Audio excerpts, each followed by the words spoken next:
Let's see what he has to say.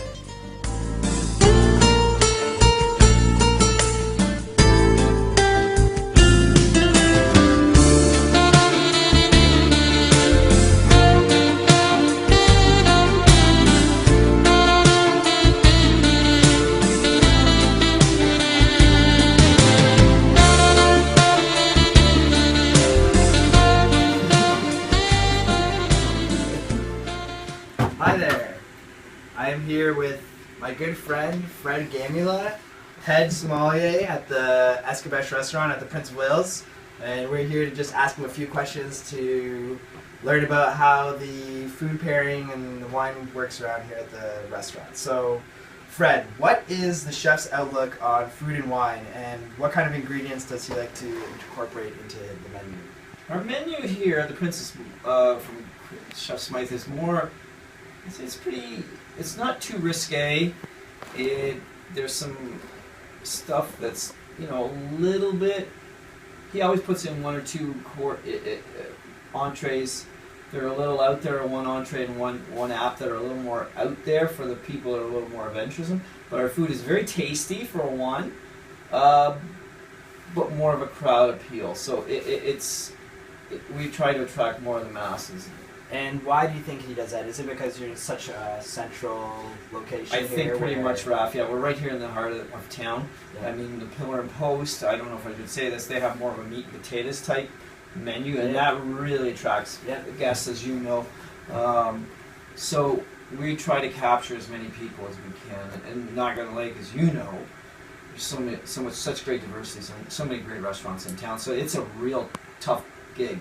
And he uses a lot of local ingredients as well in his. That's something that he finds really important. Well, here in the heart of Niagara Lake, in the heart of the Niagara Peninsula, was some of the most beautiful agricultural land in all of Canada. I mean, we're very privileged here, so we're very lucky. Yeah, we are. So when he is making the menus, I know he makes a lot of different seasonal menus. Does he ever consult with you on what kind of food he'd like to use? And no. What So wine my responsibility is just to look at the menu, try and figure out some of the major components. The easiest part of it, the whole thing, is the protein, whether it's fish, meat, or chicken. That's sort of pretty standard. Then you go, if it's meat, probably you want to go with a red wine. If it's chicken, you could go either way. But you're looking for spices, you're looking for sweet, salty, all this sort of stuff, because that's the thing that makes the difference. Then you've got, if there's a lot of different nuances on the plate, then it gets really tough. So you're trying to look to capture, and no one wine is going to be perfect for every dish. Right. Okay.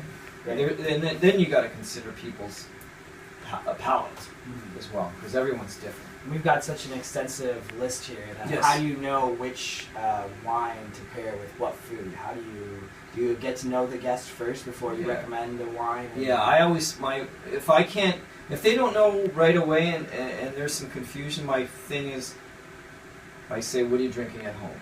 And then if I know what that wine is, or the sort of idea, then I go from there. Because if you're drinking a big fat California cabs, juicy warm weather climate cabs or stuff, chances are you might not want an Ontario red, because the style is completely different. It just depends on how open people are to the whole situation.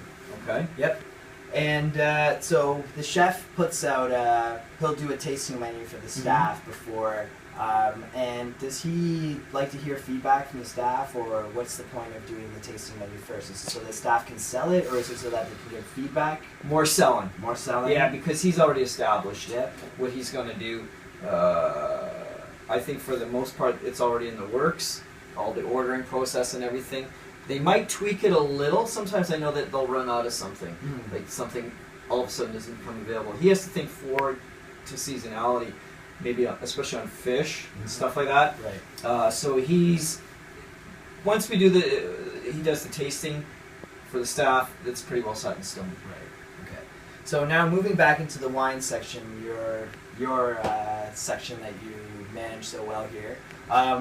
Would you say that there's more local Niagara wines on the menu, or that there's more international wines? I know we have a huge variety and a lot of different vintages as well too. So would you say that which ones there's more of? Currently, we're about 400 wines on the list.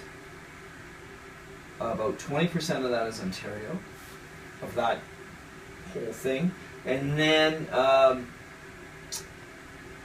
Ontario's about 70% of what we sell. So we got a lot of people coming here. I find international people, Americans, and a lot of the Ontario people, especially I think, there's, obviously 70% of what we're selling is good for Ontario, considering we have a lot more imported ones. And my focus in the past, especially, was a lot of old world stuff, Bordeaux, Burgundy, and Italy.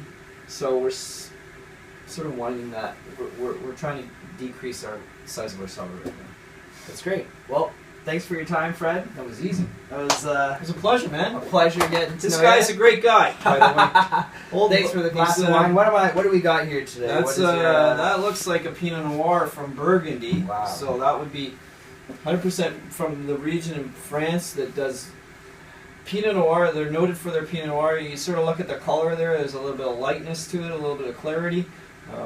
Should have some nuances of strawberry, cherry, and maybe a little earthiness, depending on what the wine is exactly. And with Burgundy, Pinot Noir, Burgundy, you can pay a lot of money real quick and spend a lot of money aimlessly, because it can be really expensive. Just because you're paying $50 to $100 doesn't mean it's a good bottle of wine necessarily. Well, I'm going to put it on your tab then. Thanks, Fred. Cheers. Cheers, guys.